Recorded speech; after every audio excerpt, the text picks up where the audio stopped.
आप इस नगर के प्रथम व्यक्ति भी रहे हैं बहुत समय तक और जनमानस के अनुसार आज भी रहे। प्रार्थना करें भगवान से। ओम सुमुखस्यैकदन्तश्च कपिलो गजकर्णकः लंबोदरश्च विकटो वेगननाशो विनायक धूम्रकेतुर्गणाध्यक्षो भालचंद्रो गजानन द्वादशैतानि नामानि यः पठे शृणुयादपि विद्यारंभे विवाहे च प्रवेशे निर्गमे तथा संग्रामे संकटे चैव विघ्नस्तस्य न जायते।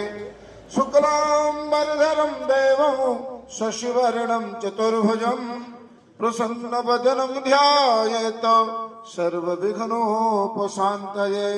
अभीप्सितार्थसिद्ध्यर्थं पूजितो यः सुरासुरे सर्वविघ्नहरस्तस्मै गणाधिपतये नमः। सर्वमंगलमंगल्ये